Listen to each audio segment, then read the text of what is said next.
in 3 chapters is about understanding why we need crypto. What is the purpose of crypto? Why crypto exists in the first place? Therefore, in order to introduce this, I decided to bring a couple of notes regarding the basics of finance. Because the reason we have crypto is because there is something wrong with the financial system. And I would like to share with you a couple of things, therefore justifying the reason for crypto to exist. And once we have this, we will be diving into the world of crypto, where I can explain what is a crypto currency, what is the difference between coin and a token, different wallets. We will go through, let's say, the process of creating a transaction with crypto, all the way to crypto scams. And then we will be reaching to the third part of the presentation, which is all about future trends, which are based on cryptocurrencies and the technologies behind them. So all of this has the intention to bring awareness. So buckle up, there will be a lot of information, and I hope it will not be overloading you. You just enjoy the ride, and the most important is have fun. And at the end of this presentation, I will open the floor for some questions, and let's see how far we get. I'm going to be trying to have this presentation for 45 minutes and then 15 minutes of Q&A. Okay, so let's start with understanding why we have crypto in the first place.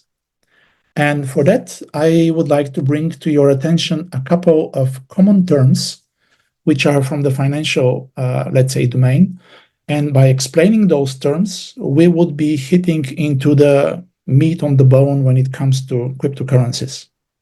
Okay, so in order for us to have the common language and for you to understand what I'm saying in the next 1 hour, I would like to introduce 5 things.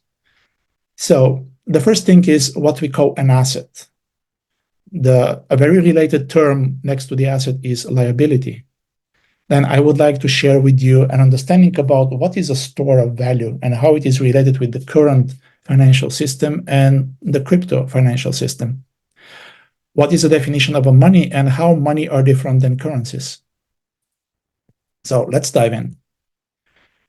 Assets versus liabilities. Let's know the difference about this, because this is really the foundation of finance. And from here on, we can assess how valuable cryptocurrencies could be or not, depending on how we see them and how we use them.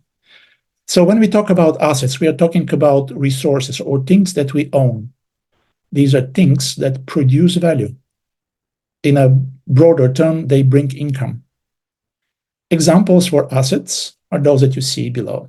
So this could be cash. So cash money could be an asset that you can use right now to produce value or to bring income. This could be an inventory. It could be invoices that you send to your clients. It could be real estate that you have, trademarks, innovations, patents, everything that you actually have, and it can produce value. So it brings income. It could be a repeating income, like a recurring income, like a real estate, but it could be also one-time income. As long as this is an income that is brought to you, then we consider this thing as an asset. By the way, foreign currencies, if you invest in foreign currencies, at some point they might also become an asset because they might revalue, and therefore they bring additional income to you. On the other side of the spectrum, we have the liabilities, or these are the things that cost you. So these are the debts that you have. These are things that consume value. They normally cost income. So the assets, they produce income, they bring income, like, for example, your salary. But liabilities, they cost income. Here are some examples of liabilities. These are the daily and the monthly expenses that you have, your mortgage, loans of any type, bills that you're paying, or invoices that you're paying. I must put here cars, boats, rentals, taxes. I would like to put here also money in a bank. Like in the Netherlands, a year ago, the interest rate was negative. So actually having your money in the bank was costing you. So it's important to understand the difference between assets and liabilities, because this is the way you see things in a different shape or form when it comes to your finances and financial basic literacy. Okay, another term, store of value. According to the dictionary, a store of value refers to an asset, so it brings obviously some value, or a form of money that retains its worth or purchasing power over time. Here on the screen, you see some examples of store of values or things that retain their worth or purchasing power behind them in time. So these are the precious metals like gold, silver, platinum, etc. Real estate, government bonds with low risk and high yield. It could be also rare art. And very soon we will see also another candidate for being a store of value, meaning that it will be an asset that can retain its value, its worth, and its purchasing power over time. So an interesting aspect of let's say a store of value asset is that this would be an asset that is durable, so it's resistant in time and conditions. It is scarce, it is stable in value in time, and it is difficult to counterfeit, or it's difficult to mimic. So these kind of assets, they're great if you can save them, store them, and of course, retrieve them further in the future. So in a way, you're preserving their value in time. I mean, a good example is, of course, gold, where our ancestors were still using gold for as a way of exchanging of exchange means, and therefore this was, let's say, the early form of money and a way of transferring. Determining the price and also purchasing different products and services in the past, even today. So another thing to look at before we dive into the cryptocurrency. Very often we use money and currency as synonyms. And I would like to just briefly touch on this topic and discuss with you what could be the difference between currency and money. If we start with money and define what money is, let me tell you that money has 6 characteristics. So money is the broader term. A money is a medium of exchange, or it's a unit of account. This is something that you can pay with. So you can use the money to exchange for goods and services. The money should be portable. That's one of their characteristics. So if it's something which is less portable, then obviously this would not qualify as a money. Durable, so they should be resilient to all kind of, let's say, circumstances and, let's say, conditions, as much as possible, of course. They should be divisible. So, for example, $1 can be divided into cents, $100 can be divided into $1, etc. So they should be divisible, so they can be used as a medium of exchange for smaller and bigger goods or services that you would like to purchase. They should be interchangeable, or as they call them, formally fungible. This means that if I give you $100 and you give me 5 times $20, it is still the same value. And last but not least, the 6th characteristics is maybe the most valuable of all. This is that money should be a store of value. So money, imagine gold, it should be, as we discussed in the previous slide, it should store its value in time, and it should be durable enough to preserve that value in time. On the other hand, currency are all of the things above, except they are not store of value.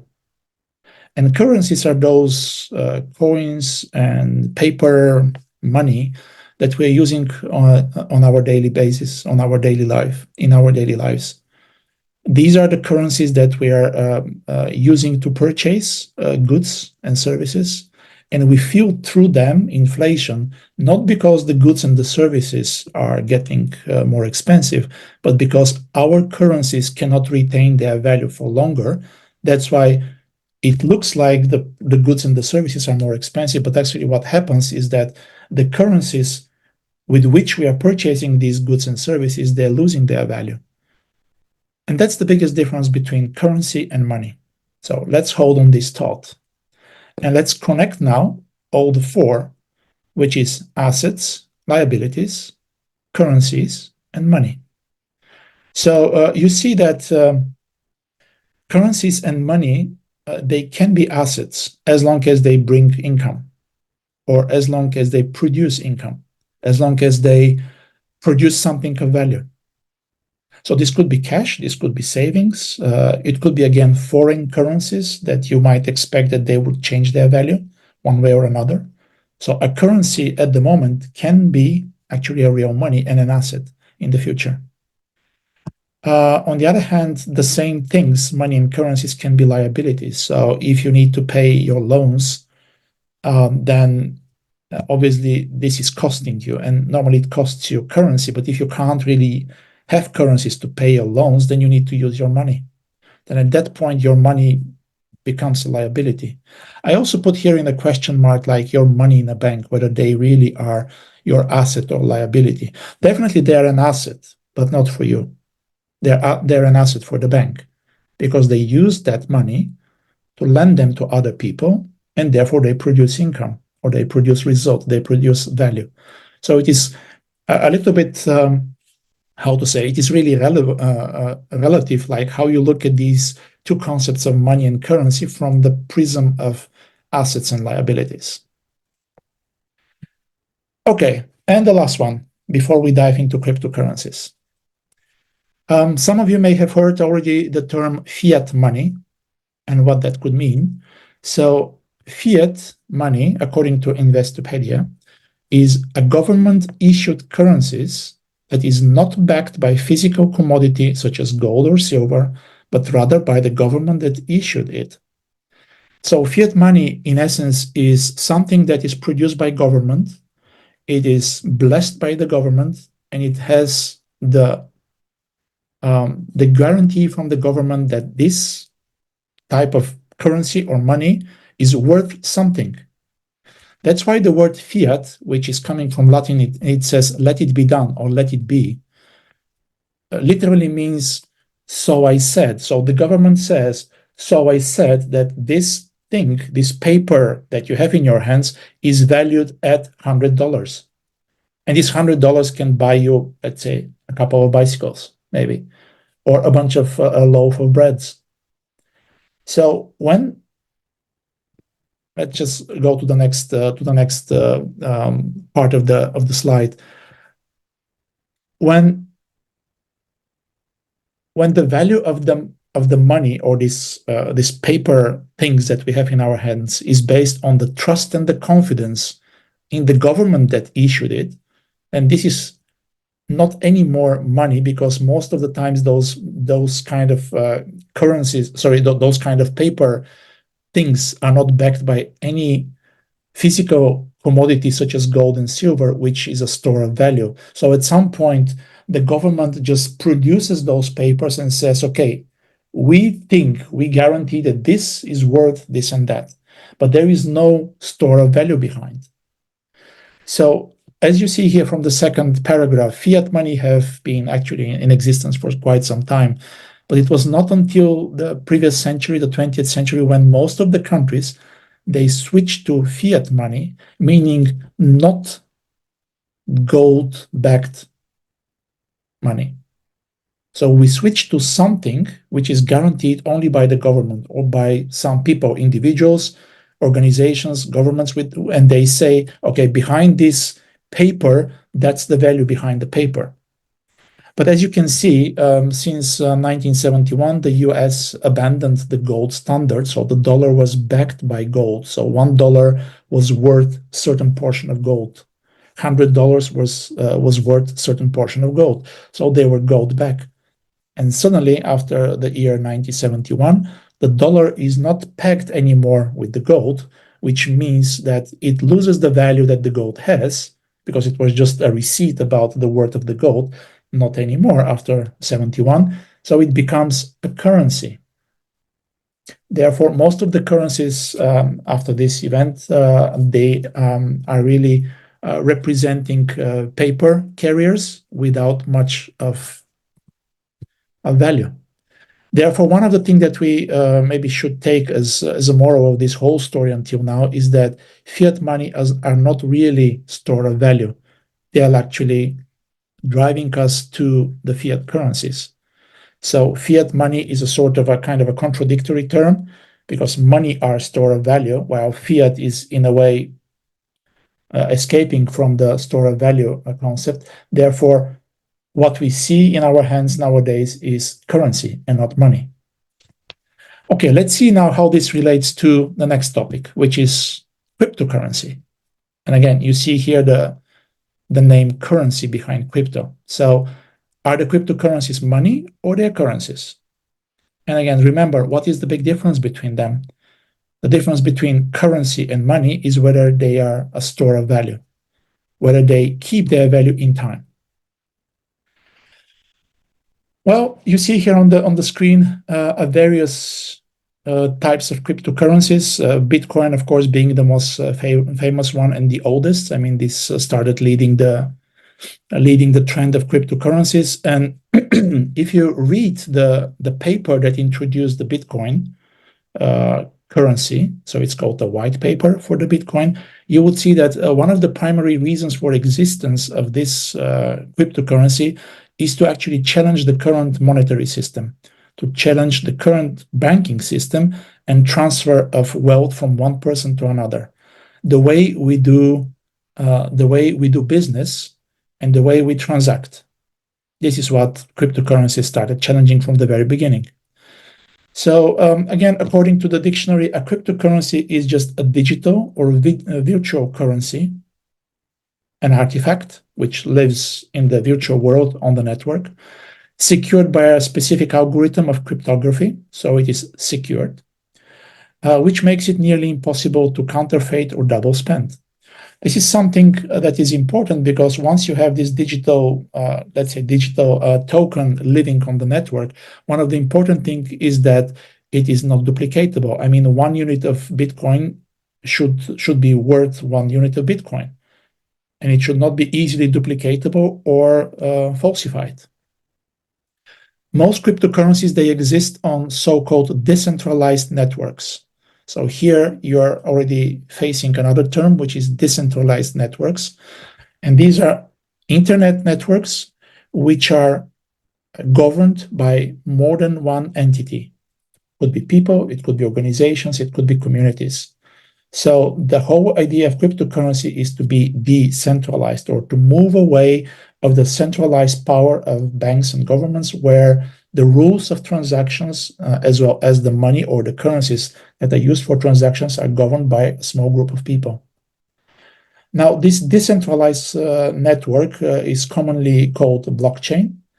And then I will not bother you too much with how the blockchain works, but the blockchain is a distributed ledger, or it is a piece of software which lives on the internet, and it is distributed between a number of computers, and each computer holds a ledger about each transaction.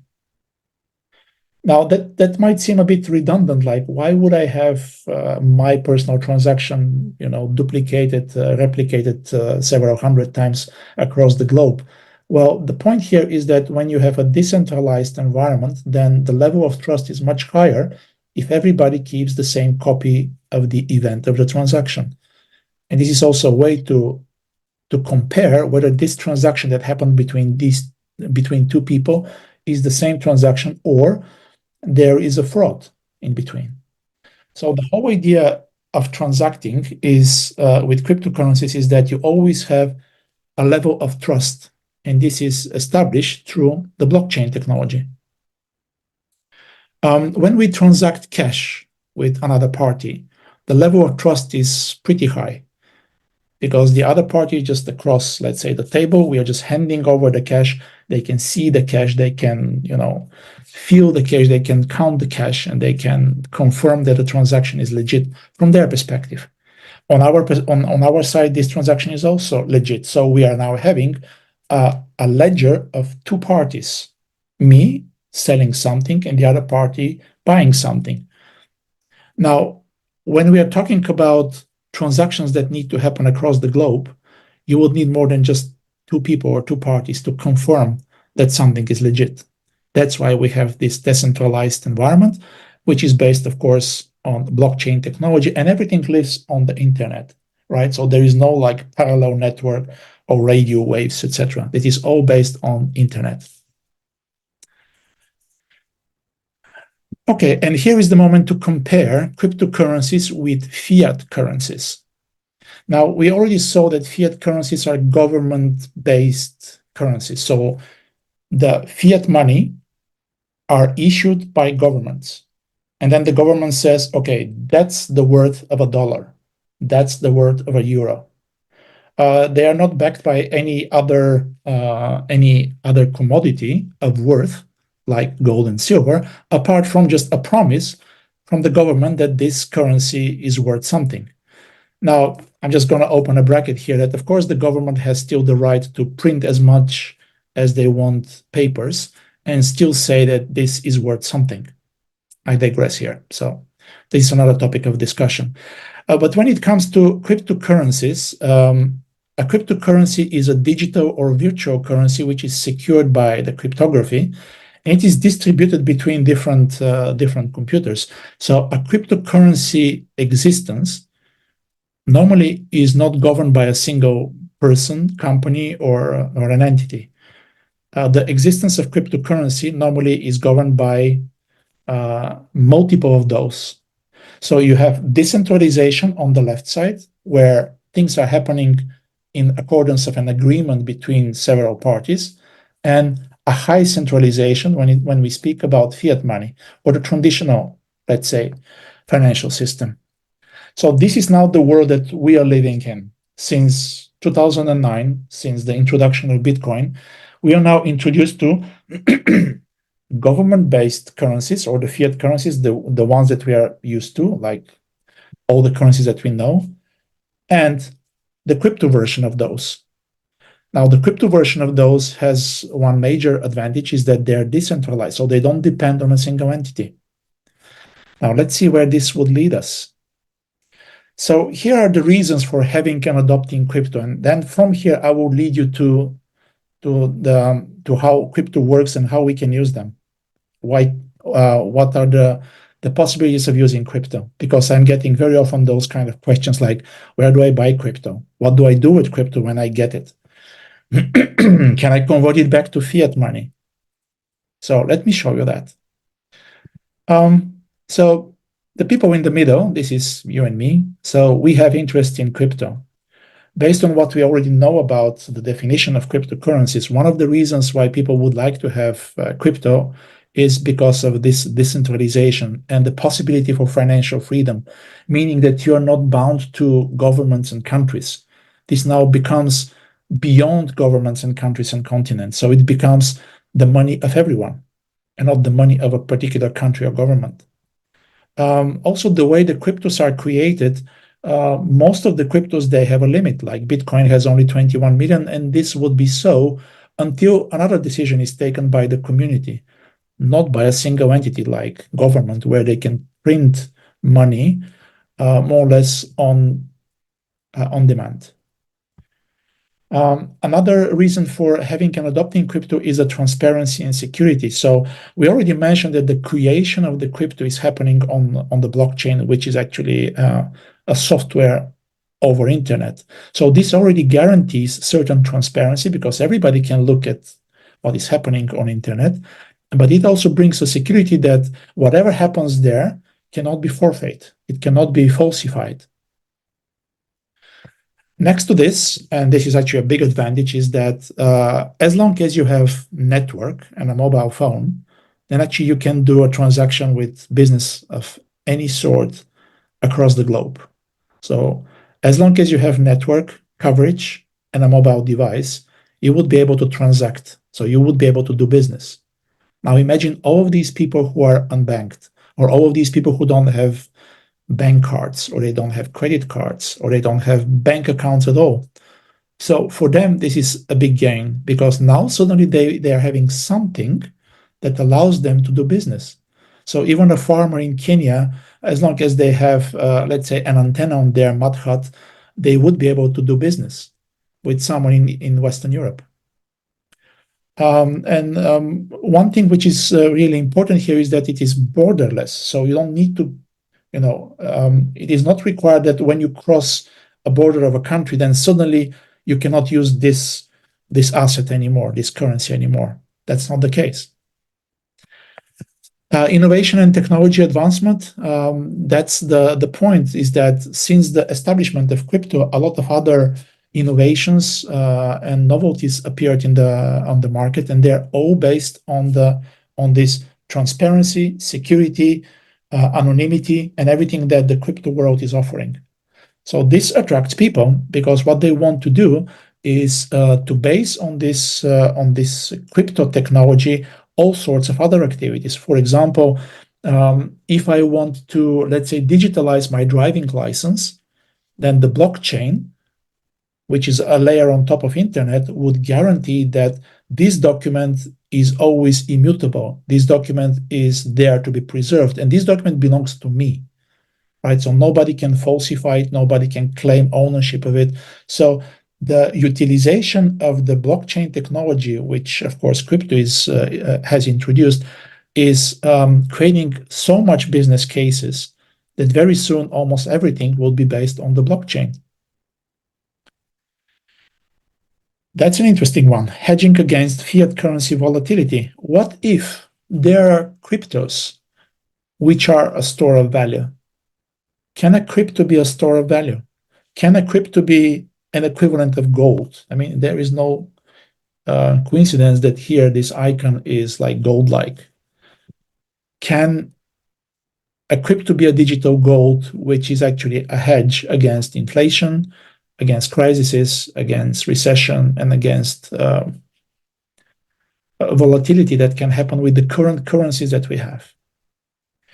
Last but not least, how about having, participating in a community-driven creation of currencies? So it is not one organization, it's not one company, it's not one country that is creating the currencies. No, there is a certain government and agreement behind creating of crypto. So actually, it is the money for the people and from the people. Now, let's not forget that with all of these beauties, there are challenges and there are opportunities. And of course, the less we know about crypto, the more challenges we face. And sometimes we become victims of scam. We become victims of fraud, victims of people bullying us or abusing the fact that we are not so much savvy in crypto, because crypto is relatively new. I mean, it's like maybe 20 years in adoption in comparison to all the other, let's say, means of purchase and transacting. So it is not a surprise that nowadays crypto is seen as a hedge against inflation and various economic, factors like recessions, depressions, crashes, and all sorts of, let's say, global events that we are facing right now, because apparently having crypto is relatively easy to transport. I mean, when you compare a crypto with a gold, next to the fact that all of this could be a store of value, then crypto is much easier to transport, right? I mean, imagine yourself being in the war of Ukraine, between Ukraine and Russia, and you have a real estate over there, but then it is bombarded and it doesn't exist anymore. It's a bit difficult to transport that kind of asset. And as we discussed, these are assets that have a store of value. Then, for example, a cryptocurrency which lives somewhere on the network. Same is also with gold. And again, I'm not comparing here. I'm far from really attempting to compare, let's say, all of these assets. But at some point, people start looking at cryptocurrencies as a possibility to hedge against inflation and economic factors that are, punishing us all the time. To continue further on the story, people tend to mix two terms, coins and tokens. And I often get questions like, what is a coin and what is a token? A coin is a cryptocurrency which has its own network, its own blockchain of some sort.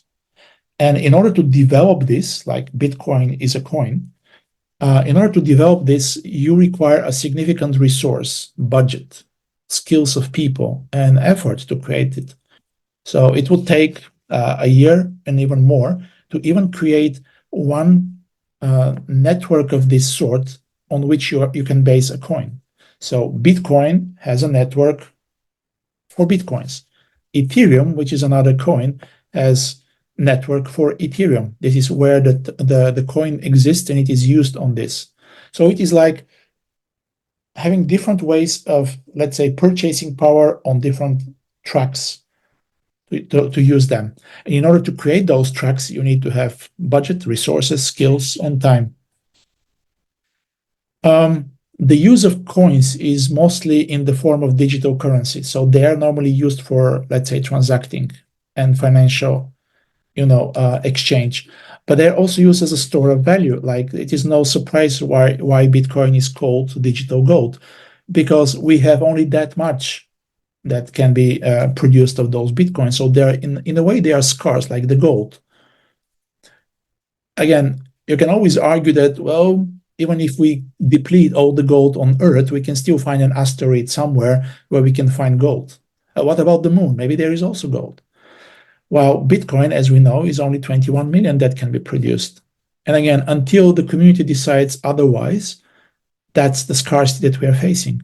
So in a way, when something is scarce, then it is an asset that potentially can preserve its value throughout time. Therefore, it's a store of value. Tokens, on the other side, are very light. So they live on top of existing blockchains.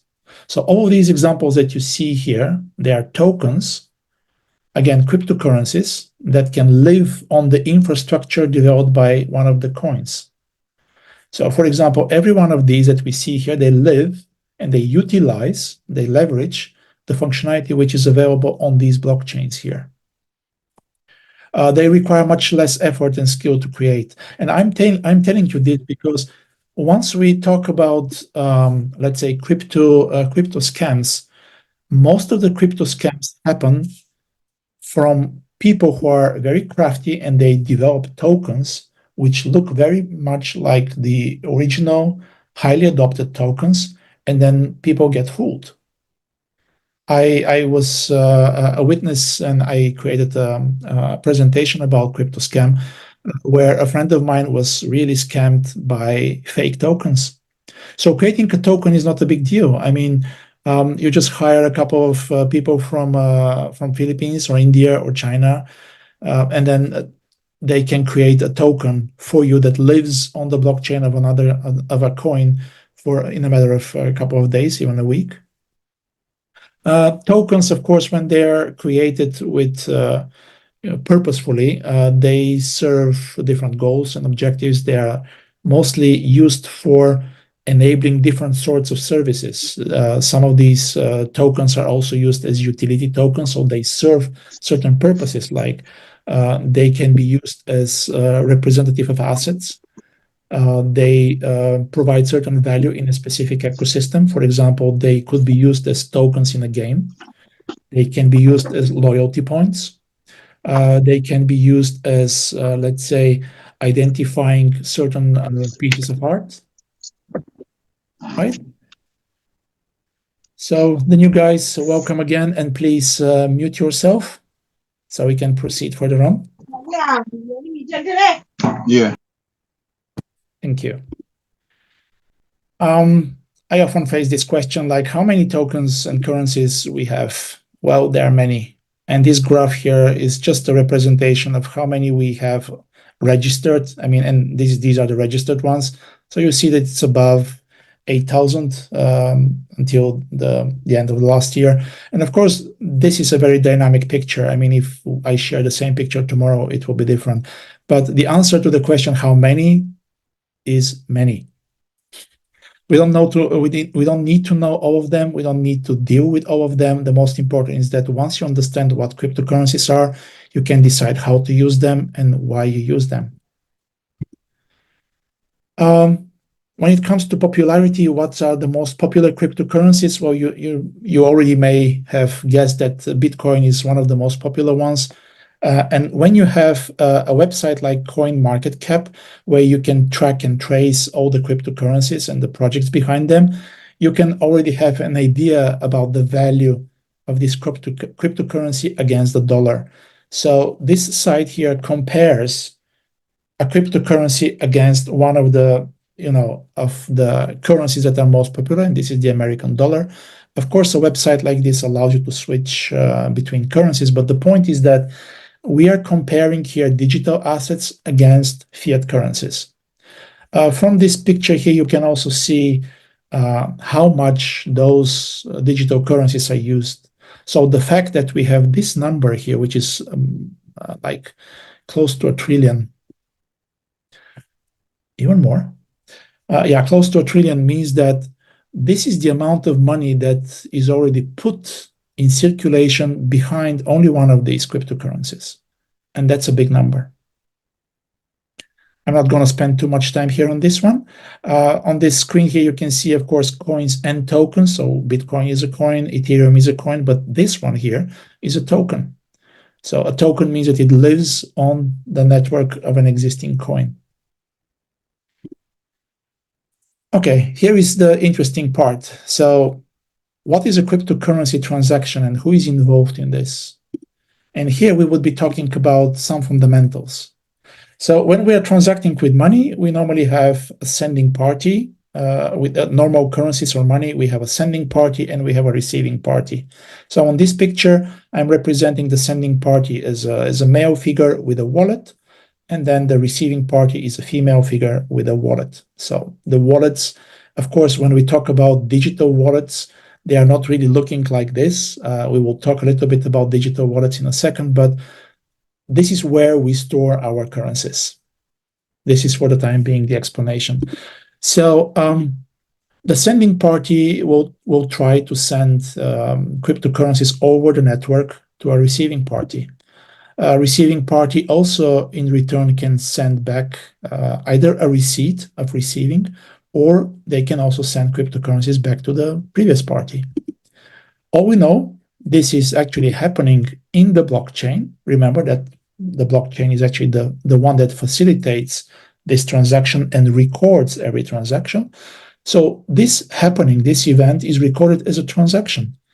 And it has this weirdly long name, so please don't try to remember it by heart. But it has a signature. It has a representation of ciphers and letters, and it represents the uniqueness of this event. So everything that happens between these two parties is registered. When we have a cash transaction, normally this is not registered. It is just an agreement between you and me that we're interacting and we're exchanging cash.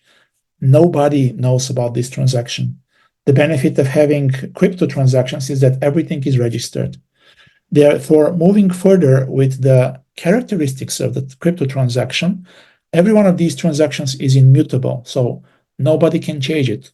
Once it is registered, it remains so forever. The transaction is unique, and that's why it has this long number to make sure that whatever has happened is unique, and it is just represented by a string of letters and ciphers. A transaction is private, so even though you might not know who is sending and who is receiving, this transaction is still a private one. Other characteristics of our crypto transactions is that they're considered anonymous, but they are transparent because everybody can look at the blockchain. They can see the transaction number, so they can see that somebody or something sent currency to a receiving party. So they're transparent. Everyone knowing this number would be able to track and trace this transaction. So they're traceable. And people might be interested to trace transactions just to know what happens. So there are also institutions that are tracing transactions for other purposes. And here are just a couple of examples how and where you can trace transactions. So normally you would be using one of these websites, you would put this transaction ID, and you would be able to witness what has happened in the past between two parties, sending and the receiving. Now, one point of caution, people think that crypto transactions are anonymous. And indeed, if you look from a perspective of a single transaction like this one here, you would say, I have no idea who sends to who and what. However, once you associate a wallet with an identity, like a person, a company, or organization, from this moment on, any consecutive transaction is not anonymous anymore because you would be able to trace every consecutive transaction with this entity, being a person, company, or authority. So one of the things that people wrongly assume is that transactions are anonymous forever. Again, remember that those transactions are kept forever, meaning that once you have made a transaction, then there is a trace. And if in the future someone is able to link your name with this particular wallet, which received something, and then backwards they can trace through these websites all the transactions that happened to that wallet, then they can trace back all the way what has happened in the past. So even though crypto initially was used mostly by, let's say, people with shady intents, nowadays there are already organizations which are using exactly these kind of websites to track and trace transactions all the way back in years, and they're able actually to prevent fraudulent actions. Of course, the point is to find those companies and ask them to help if you need them. Okay, every time when I'm asked to help people with crypto transactions, I insist in remembering three things. What is the token or the coin that we are transferring? What is the network which we are using for transfer? And what is the receiving address? Here are some examples. A sender has an address. Like if I send a normal post email, an email, yes, then the receiver would be able to see my email address, right? So the same is also in the digital world. We have a network address for the sender, and this is normally an address like this. A receiver also has an address. So when we create and initiate a transaction, one of the three parameters that we need to put here is exactly the same address that the receiver has. So if the receiver has given us this address, this is the same as giving us an email, and we need to ensure that whatever we are passing to this receiver is using the right address. So it is extremely important to keep these three in mind. So what is the token that I am sending? Or I'm sending this token, which in this case is USDT. What is the network that I'm sending this token or coin? Oh, I'm going to be using, in this case, Tron network. And then what is the receiver address? These three things are important in order to create a transaction. So every time when you face with the challenge of sending crypto from yourself to someone else, you're always faced with these three things. What are you sending? Where are you sending it? And to whom you're sending it? I hope it makes sense.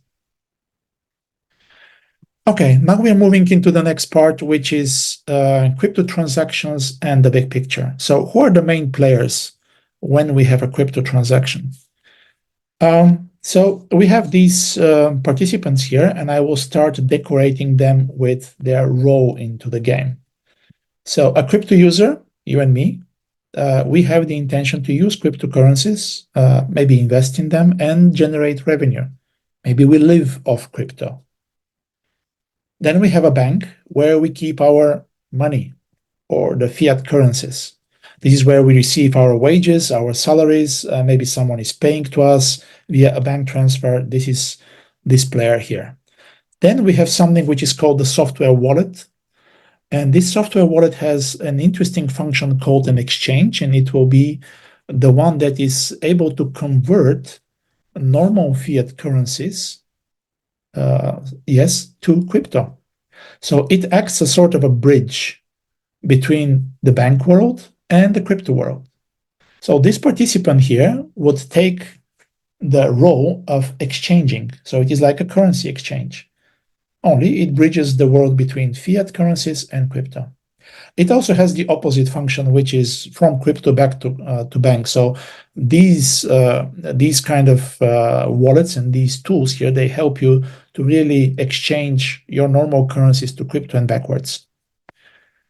Okay, we have a crypto platform which normally operates with cryptocurrencies, either to produce crypto gains or maybe to purchase products and services. So these crypto platforms, they're already multiplying. There are a lot of companies that are already receiving crypto payments. for their products and services. Microsoft being one of them, Amazon being one of them, IBM being one of them. PayPal is also enabling cryptocurrency payment. So there are a bunch of those, and they are growing in numbers, which are using cryptocurrencies. Last but not least, here in the corner, we have the so-called hardware wallet, which has a specific function. It has a specific function of securing our cryptocurrencies. So if we want to hold on our currencies, that will be the place to do it. If you look at your normal wallet that you have, your physical wallet, this is where you put your currencies and your banknotes. So the wallet is the place where you preserve them. So it is also the place which, provided it is secure enough, is the place where you would hold them and you would protect them. Now, in the virtual world, of course, you have a certain equivalent, and this is the so-called hardware wallet, or the wallet which is able to protect your cryptocurrencies in a way that nobody else can steal them. Okay, so having said that, let's briefly discuss wallets and exchanges and how this leads to security. Now, I know that this is already getting quite intense with a lot of information, but I'm getting a lot of questions from people like, what is a wallet? What is an exchange? What's the difference? Which wallet shall I use? And of course, it very much depends on the country that you live in, because all these wallets, as we will see, they very much depend on several circumstances in order for them to exist. So the first thing that I would like to check with you here is your understanding of wallets and exchanges. So let's start with wallets.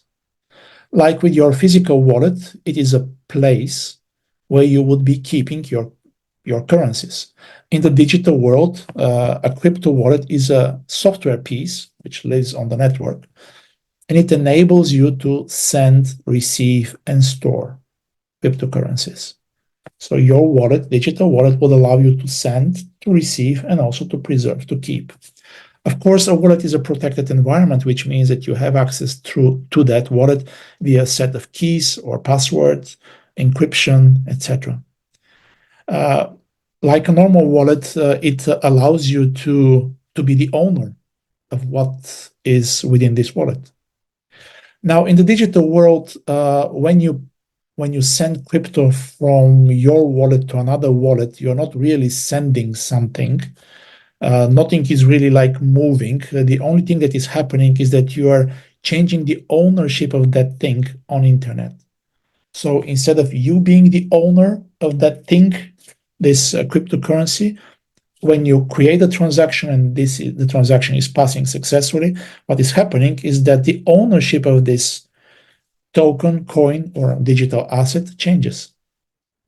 So this is what happens behind the scenes, and since I'm telling you this, you can forget it right now because it's not that relevant. What is important to know is that the wallets represent what you have. Exchanges are different sort of animals. They are, again, software pieces, so they're a bit more elaborated and complex. So that's why they are called online platforms. Normally, they are created by companies and organizations that benefit of exchanging. So the role of an exchange is to allow you to purchase and sell crypto. So this means that they are acting, as we saw in the previous picture, they are acting as a bridge between the traditional financial world and the crypto world. But also you can exchange one crypto for another crypto. Like I would like to exchange Bitcoin for Ethereum. These are two cryptocurrencies, and I would be able to exchange them the same way I exchange normal currencies. Like if I travel to the States, I would buy dollars for my euros. Exchanges, they allow you to do the following things. They allow you to trade your currencies, buy and sell, convert from one to another, or even stake. And later we will hear a bit more about what stake means. Now, just to complicate the picture a bit more, I must say that there are already, let's say, companies which offer these two in one piece of software. So they offer a wallet and an exchange together, which means that you are getting a piece of software where you can store your cryptocurrencies, you can send and receive, but also part of the software is allowing you also to convert, It allows you also to buy and sell. It allows you also to stake, etc.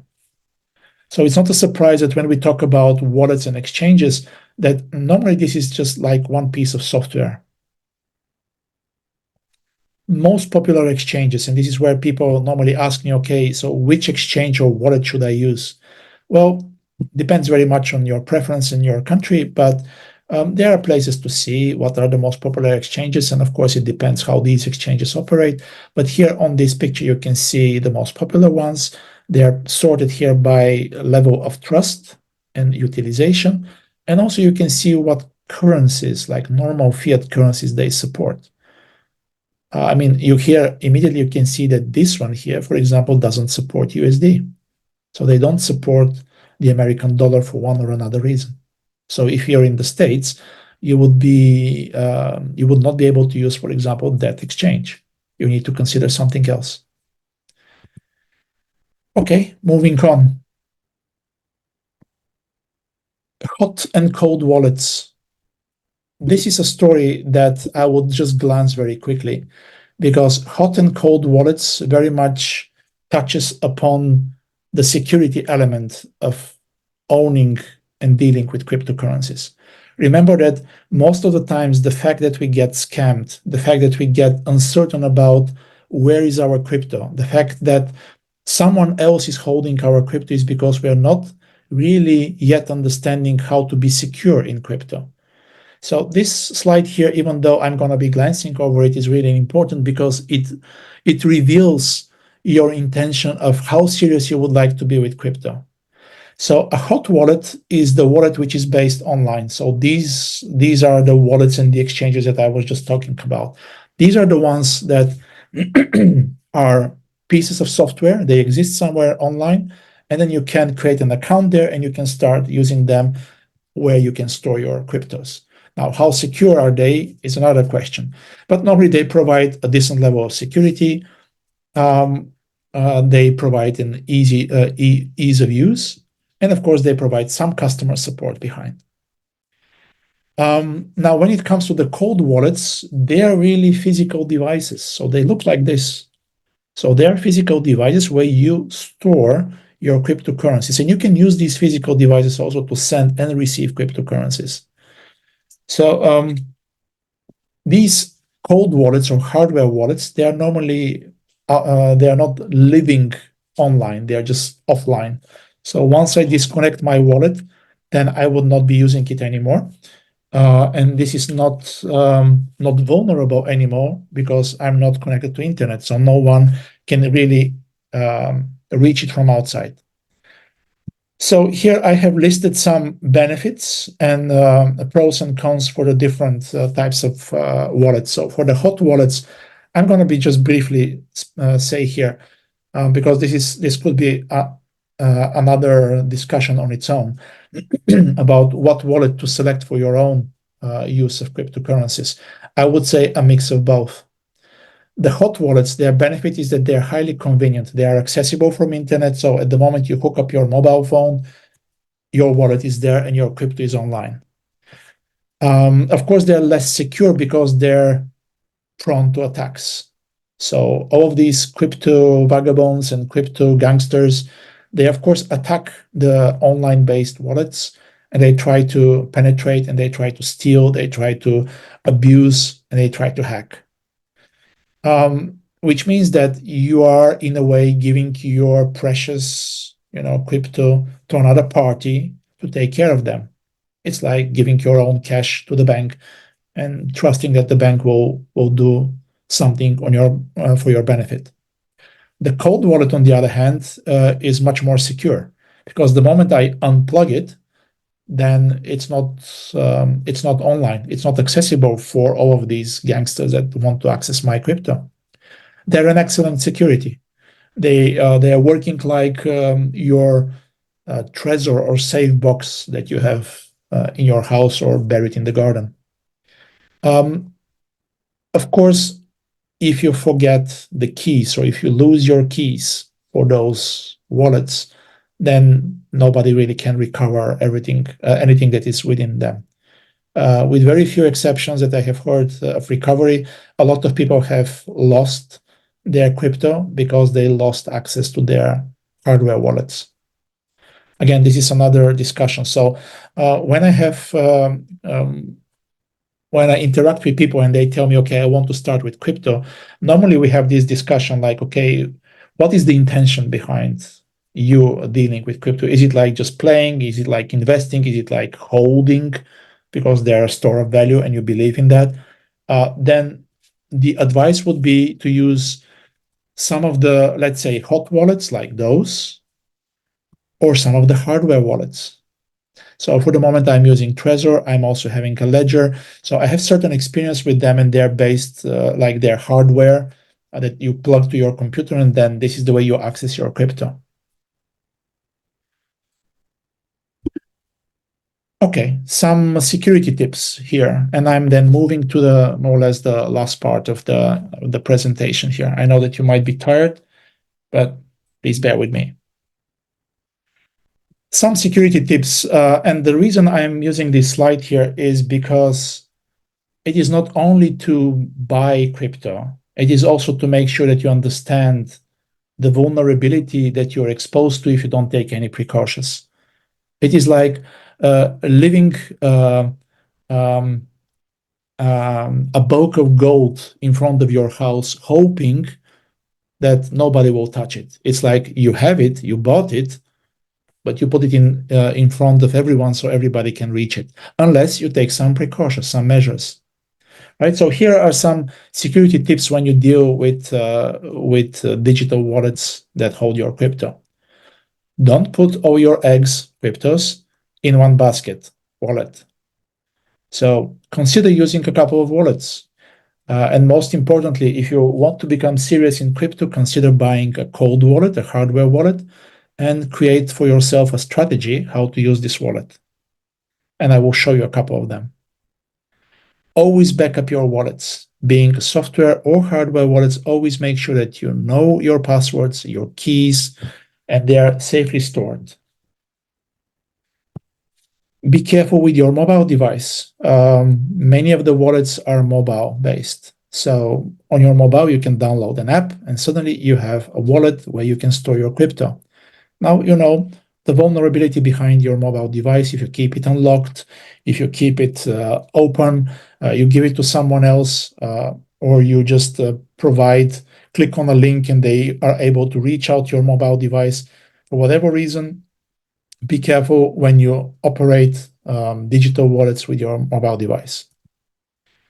Be aware of phishing scams. Now, we are now touching the point about scams and phishing is when somebody is impersonating an authority or organization and they are saying that they are going to be working on your behalf, or they want to help you with your cryptocurrencies, or they want to do something for you. Be very aware of that and don't trust anyone. So again, the reason why we have crypto is that the level of trust is low because we want to be independent, because we want to have full control of our digital assets. Avoid storing a large portion of your crypto on an exchange. Now, we said that exchange is based on internet, and this is one of these software wallets or the warm wallets. So an exchange can offer your wallet, but don't store a large portion of your crypto there. Just use only sufficient for you to transact and to do small operations, but the bulk amount of your crypto, preferably, you would store in a cold wallet, in a hardware wallet. Double check always the network addresses when you send crypto from one place to another. Remember that this was the basics, like what is the token, what is the network, what is the network address. Because if you use a wrong network address, you will never see your crypto. And there is no one to help you. So the crypto will just vanish. There are a lot of cases of lost crypto. Actually, this is because people just don't understand the basics of the three fundamentals, like what is the crypto token, what is the network, and what is the receiving address. And because of these mistakes, people just lose crypto. Keep your holdings private. Nobody needs to know what you have. Keep low profile. You don't need to share to the whole world that you have a hardware wallet and how much Bitcoins you have on them. And I would also say something else. If you want to move into the world of crypto, because it is here to stay, I must say, make sure that you pay attention to security. Make sure that you either educate yourself online, or you follow a training or a course, or you reach out to a friend who already deals with this, and make sure that everything that you possess is secured. Because at the moment you have your crypto and you want your freedom, make sure that you have sufficient knowledge and skills to exercise this freedom.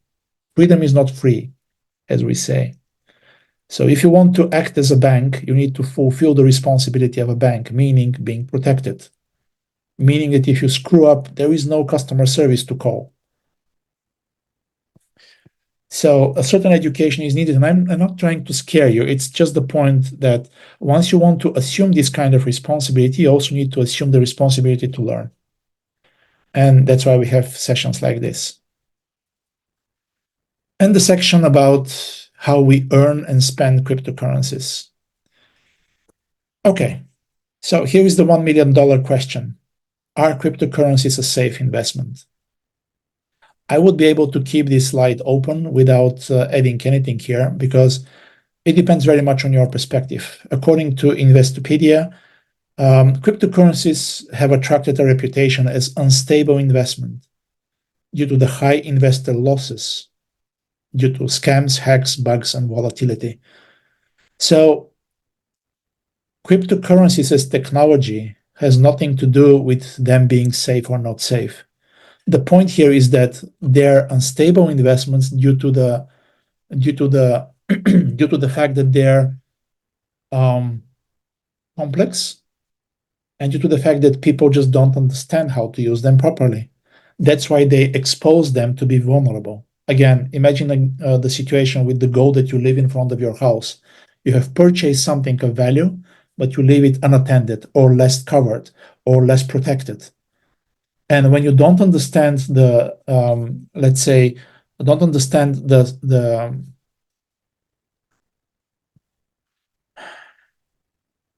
circumstances behind owning the crypto, you don't understand what happens, the consequences of not protecting your crypto, it will be stolen.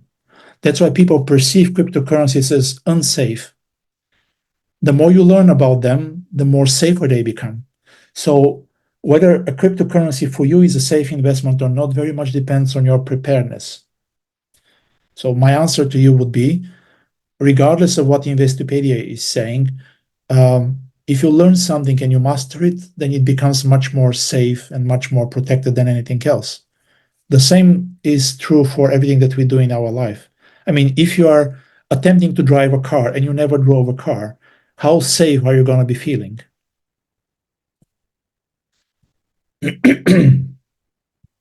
When we talk about spending crypto, most of the questions that I'm receiving is, here is my lifestyle. I want to improve my lifestyle. I want to create another income stream. I want to become financially independent, or at least I want to be financially stable. I want to leave a legacy. I believe in crypto. How can I get to the crypto space? Then we have a lot of how questions. How do I spend my crypto? Okay, I got my crypto. How do I spend it now? How can I increase my lifestyle by now using this crypto to, cover my costs? I started my crypto business. Now, what now? What can I do with that? How do I take out my crypto gains from a platform or a business? Where can I spend my crypto? And all of these questions, they have answers. So the crypto world is not a dead end. And what I'm going to be showing you right now is some strategies which we can dive in details in another occasion, where you would see that you can live off crypto without going back to fiat currencies. Once you start the crypto cycle, which I'm showing you right now, is like once you transit from the bank and the traditional finance all the way to crypto, by having either your own crypto business or a platform that generates crypto assets, you can still sustain your lifestyle and improve it by just staying here in the crypto world. I can speak from experience, but also I have witnessed people who are living off crypto. Here are the scenarios of how you can do that. And again, this is not a financial advice. This is just an idea of how you can use crypto to sustain your life. Again, this presentation is not based on any crypto platform, opportunity, business, and affiliation to anything. It is like once you decide to move to crypto and you transit from the banking world into the crypto via an exchange, what can happen? So fulfilling those questions is the answer that I'm offering you here. So let's follow this journey. From the bank, again, the same players, the bank role is to keep your fiat currency. We have the exchange, which works as a bridge. Then we have the hardware wallet where we protect our savings, the crypto assets. But now we have two more players. We have another player here, which is called the crypto generating platform. And its purpose is to produce crypto. So maybe it's a business that deals with crypto. Maybe it's an affiliate platform that, as a result of your efforts, pays in crypto. Maybe you have provided certain services and then they pay you in crypto. For example, you're an artist, you're creating an art, and then the platform that you are depositing your art is paying you in crypto. And then the last but not least is where you would be spending your crypto. So that's the platform that you're using to create your crypto. And that's the platform where you can spend them by, of course, buying products, services, food, groceries, cars, boats, houses, whatever you prefer. So here is the interaction between these players here. Let's start small. We use a wallet or an exchange to buy crypto. So from euros, dollars, whatever you have, we can buy crypto by using an exchange. So you need an exchange. After that, you would be creating an account in a crypto platform and you can buy their service or product. Since this is a platform that creates crypto due to your efforts, your affiliation, or because you did something for this platform, you would be receiving crypto as a result.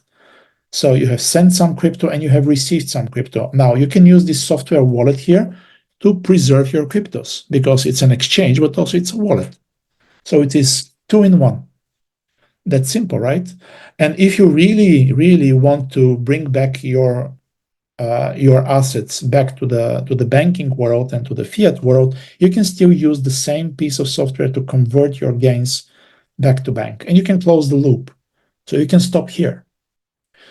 Most people, once they taste crypto, they want to remain in crypto. So the next slide is showing you already leaving the normal financial world, what you can do. So you still have this cycle here between buying services and products that can generate crypto for you, but this is another way to spend your crypto. You don't need to go back to the bank and convert your cryptos to euros and dollars. Most of these wallets and exchanges, these mega platforms, they offer debit cards through which you can spend your crypto. So if the question is, how do I spend my crypto to, let's say, sustain my lifestyle? That's your answer. Now, if you really want to move 100% to crypto, then you might find platforms that accept crypto payments. And I already mentioned a couple of them. There are already a number of websites where you can buy booking and, for example, travels and holidays only by using crypto. You can pay for services, for telephone services. You can pay for groceries also with crypto. So actually, you don't need to go back to the banking world once you generate these crypto assets. That's the message that I'm trying to convey here. That's why this one is gray, because you're leaving the world of, let's say, fiat currencies if you want to stay in the crypto world. So if you want to be 100% crypto, then you find a way to generate crypto based on your efforts. You receive crypto as a reward and you can spend them. And if you need to know more about what are those platforms that accept crypto payments, just Google or send me a message. When it comes to security, of course, I mean, once you generate all of these assets, one way is to bring them back to bank and leave your assets there. And you know what happens with your money in the bank. They become an asset of the bank, but not really your asset, because they become the asset of the bank. They are there. What if I share with you a proposal just to consider storing them in a hardware wallet? So you see the counterpart, the software wallet, and the hardware wallet. So in the hardware wallet, you can store everything that you're not kind of expecting to spend immediately. So from this crypto platform, you can actually send directly to your hardware wallet and preserve. From your hardware wallet, you can still spend. So the same way you spend from the software wallet, you can spend from the hardware wallet. There is no difference. The difference is that here the software wallet owns your assets and you have access to them through your account, while here you're a full possessor of your assets and with all the responsibility behind. Now, here is if we put everything together. Now, I know that this picture is a bit complex, but that's the picture that I think you should have if you decide to move into crypto, because you're moving into a parallel world of transacting and finance. So first, you need to understand what is crypto. Second, I would say you need to understand how to be protected. And only then you can brainstorm of how you generate the crypto, how you can spend your crypto, and what means you have to store, to secure, to send, convert, etc. So that will be my message for you. And I have a very short here presentation about the crypto scams and prevention, because this is how we started the discussion with this group, is what is it that is out there? What can go wrong? And I shared with you that I already created a full blog presentation about crypto scams, which I would encourage you to watch, not because it is mine, but because I had a lot of ambition to create that presentation for the crypto scams and a lot of pain while creating it, because I was a victim of crypto scam.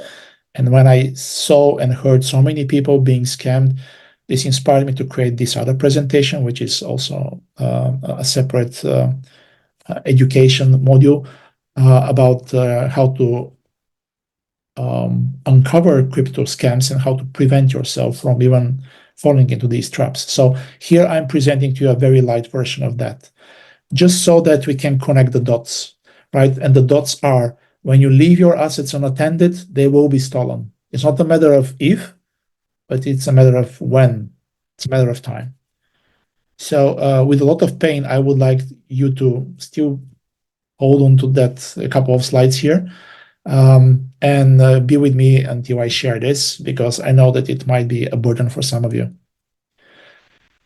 So what is a crypto scam? Like any other scam, if you're defrauded, or when you are, when your money or right of something or property is stolen, then it is considered as a scam. So scam is nothing new. What is new is that scam is now moving into the digital world, where crypto scam is the process of someone using a deceptive practice to steal from you. That's very simple. And I'm not going to bother you with all of these things behind, but actually all of these that are here at the bottom, all of these are different forms of scam. All the way from the very simple ones, like someone is saying, okay, if you give me access to your wallet, I would deposit something for you. Or here is my website and it is very trustworthy. If you deposit something here, I will return it back twice or 3 times or whatever. And then you enter a website which is beautifully designed, but with a lot of missing pieces. Now, these are easy to spot scams, but there are many other scams that I have faced which are very well crafted and very hard to distinguish. And I also need to say that because a lot of people are falling into crypto scams, they consider crypto as a scam.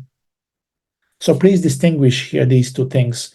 Crypto as a technology is a beautiful technology. It had its own purpose, and the purpose is to decouple from the traditional financial system, to offer people the power to be independent, not to be scammed.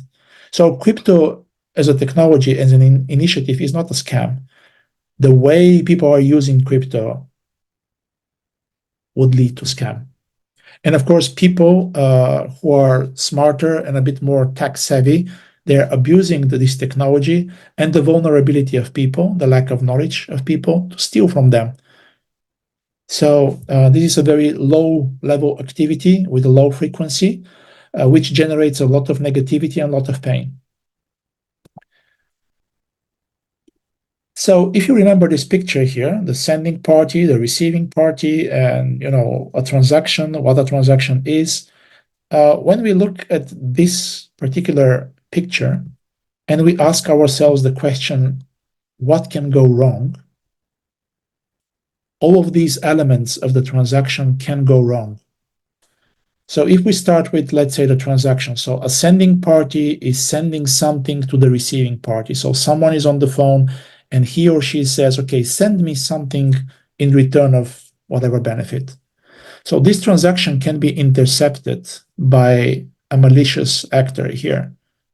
And then the transaction with your hard-earned assets is sent to this malicious player, which is invisible and never comes to the actual recipient. The same is true also with the wallets. I mean, this wallet can be hacked. Someone can say, okay, if you give me access to your wallet or your account, I will do this for you. So never, never, never give access to your wallet to someone else, especially if you don't know them. If it's a trustworthy person who knows a little bit more and is willing to help, fine. Another thing that can happen wrong is also here, if you send the transaction without respecting the three important ingredients, like the right token, the right network, and the right address. So once you change one of these parameters and they are not the ones that the receiver is expecting, then the receiver will never receive their money. Again, I don't want to go into the details here about this. There is a whole presentation that I have done on that. And I presented 2 real cases there, so you can watch it at your leisure and see at least examples of how scams are unfolding and what you can do to prevent yourself from falling into this.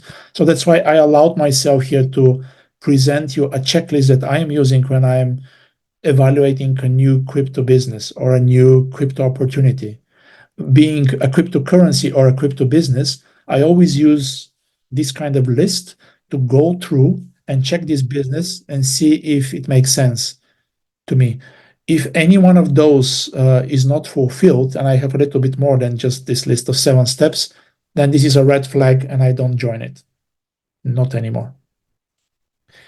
So of course, this list has been crafted in time. I have not grown and being, invulnerable. I have been vulnerable and I have been hacked several times. So if you're one of those people who have been falling a victim, it is really up to you how you feel from this moment on, because you have a choice. You can remain a victim, suffer, struggle, curse the whole world, or you can decide to move on, learn from your bad experience and become a victor, inspire others, protect others. Make sure that once you fall a victim to a crypto scam, you stop immediately with this other party, with this organization. Cease further engagement. You gather evidence, you report them. There are authorities where you can report them. You can alert authorities, bodies, etc. But one of the most important things is inform your fellow community members. This is really important. So it is not only saving your own skin, but it's also, saving the other souls around you. Okay, guys, 5 more minutes and then we're done. I know it's too much. And I said to you already at the beginning that with this kind of course, there will be a lot of information. And that's why we have now the recording. You can watch it again. But this also gives you an incentive of how big the crypto space is. So one thing is to want it. Another thing is to do it. And yet a third thing is to master it. Because most of us here are doers, so we are already doing it. But until we master it with the confidence, there is always a risk of falling apart, being scammed, losing our crypto. So The point of this presentation is to bring awareness what is out there so that you can decide how far you would like to go. So here with this couple of slides that I'm having here is just more things around the cryptocurrencies, some things that you might have heard without moving too much into details. So one thing that you might have heard is the word smart contract. A smart contract is a piece of software that executes transactions. Now, why is it so important for us as crypto people? Oh, because very often when we would like to use cryptocurrencies for, let's say, a bit more advanced operations like trading, like we want to verify the authenticity of something, we might use automated pieces of software. And here is where the smart contracts are coming into place. Actually, they're not very smart. They're just pieces of software which are executed based on certain events. So if something happens, then the execution of this piece of software happens, and then a result is produced. And this result could be that you have a gain from a trade, or you have a certain authorization to access a certain piece of software, etc. So these are small pieces of software that are programmed to serve you. And they are based on an agreement. That's why they're called a contract. Smart contracts, they are used to automate as much as possible transactions that are happening in the crypto world. So they are eliminating completely the need of a human presence. And because they're executed on the blockchain, they are completely transparent. They are readable. You can see exactly what is happening behind this piece of software. And if you are able to read it, you can understand what is happening. Smart contracts are very much related to the world of DeFi and CeFi. So DeFi stands for decentralized finance, or everything that you know in the current space about banking system and the services that they're offering. We have equivalent services, financial services, I'm saying here, in the digital world. So services like lending, borrowing, trading, servicing, acquiring, all of these financial services that we're used to in the traditional world of banks, they can be performed in the digital world. And this is where the smart contracts are coming into place. So if you say, I would like to borrow a certain amount of money, then a contract is triggered. If you pay your debt, then you are settled. If you don't pay your debt, then everything which you have given as a collateral will be claimed. And there is no negotiation. That's why it's a smart contract. There is no human behind to call and say, hey, can we postpone with a couple of days? So this is DeFi, and the other side is CeFi, or decentralized finance. Decentralized finance is when everything is happening without intermediaries. You see here the blue line. So all of these financial services are available. They are created, they are available, but they are not really having any intermediaries like banks or financial institutions. The CeFi are also digital services related to finance, but they are normally provided by traditional institutions like banks or insurance companies. So again, we are talking about financial services, both on the blockchain. The DeFi are decentralized, so there is no body behind, which means a lot of freedom, transparency, and trust. And then you have the CeFi, where you have more flexibility, but then they are provided by traditional banking institutions, and we know more or less what to expect from them. Another thing that is very popular nowadays is the NFT, or the so-called non-fungible tokens. These are unique items, digital items. Before I call them assets, again, remember what the meaning of the word asset is that it provides value. So these are digital tokens that represent piece of art, but they can also represent something else like a birth certificate or company certificate or driving license that is unique, and it is represented on the digital world. They are one of a kind. Some of them look like what you see on the screen, and they have some collectible value. Some of them are just as personal as your driving license. All of this can be digitalized, and it's a proof that you own it. I will skip this slide because it's getting a bit too much, and that slide as well. Also, I will skip stacking and farming. I would like to move directly to the last slide here, which is your next steps. You would ask me, okay, now I joined this lesson here. What's next for me? As always, the only thing that I would advise you from this call is stay educated. So when I started with crypto, someone gave me this book, The Bitcoin Standard. And this is the book that explains why we have crypto. It explains the basics of finance that I just explained to you. So I took some extract from the book to share with you. So these two books, The Bitcoin Standard and In the Internet of Money, have been for me the Bibles around what is crypto, what is Bitcoin, what is the relationship between them and those things that look like gold and store of value.